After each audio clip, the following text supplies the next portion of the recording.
Channel of Vadodara.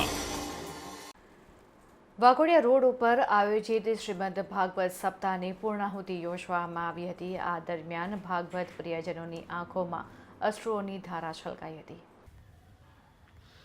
શહેરના Waghodia road રુદ્રાક્ષ ગ્રાઉન્ડમાં હેમાક્ષીબેન શાહ પરિવાર દ્વારા શ્રીમદ ભાગવત કથાનું સુંદર અલૌકિક દિવ્ય આયોજન કરવામાં આવ્યું હતું. વ્યાસપીઠ ઉપર વિશ્વ વંદનીય સુપ્રસિદ્ધ કથાકાર પૂજ્ય શ્રી ભૂપેન્દ્રભાઈ પંડ્યા મુંબઈવાડા દ્વારા 7 દિવસીય કથાનું સુંદર આયોજન કરવામાં આવ્યું હતું. ત્યારે કથાના છેલ્લા દિવસે જેમ પ્રભુ વ્રજમાંથી વ્રજ છોડીને ગયા અને ગોપીઓ પ્રભુને રોકવા બહુ પ્રયત્ન કર્યો, ત્યારે ગોપીઓનું જે વિરહ જેવું વાતાવરણ કથા મંડપમાં ઊભું થયું હતું. આ પ્રસંગે કથાકાર ભૂપેન્દ્રભાઈ પંડ્યાનું મનોરથી પરિવાર દ્વારા વિશિષ્ટ બહુમાન કરવામાં આવ્યું હતું. ભાગવત પોથીને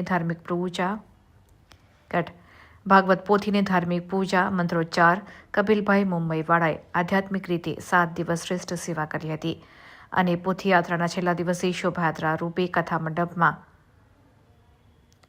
સંગીત કલાકાર અને પંજાબના નૃત્ય પણ જોવા મળ્યા. સાચે જ ભાગવત કથાનું આયોજન કરતા લોકોએ પ્રેરણા લેવી એવી કથાનું સમાપન સંસ્કારી નગરી વડોદરાના વાઘોડિયા રોડ ઉપર જોવા મળ્યું.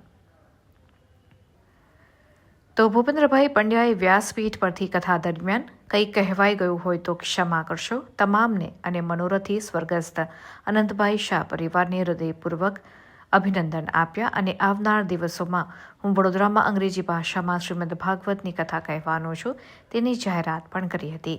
ત્યારે વૈષ્ણવોએ તાળીઓના ગડગડાટ દ્વારા પૂજ્યશ્રીને વધાવી લીધા હતા. પરિવાર દ્વારા શ્રીમદ ભાગવત પોથીની આરતી ઉતારી વિખુટા પડ્યા હતા. વૃંદાવનથી આવેલા સંત કથામાં આકર્ષણ કેન્દ્ર બન્યા હતા. સાક્ષાત નરસિંહ મહેતા પધાર્યા હોય તેવો અનુભવ શ્રદ્ધાળુઓને જોવા મળ્યો. ત્યારે તેઓના આશીર્વાદ લેવા માટે પણ શ્રદ્ધાળુઓ પડાપડી કરતા જોવા મળ્યા હતા. આમ એક યાદગાર શ્રીમદ ભાગવત કથા સપ્તાહની પૂર્ણાહુતિ જોવા મળી.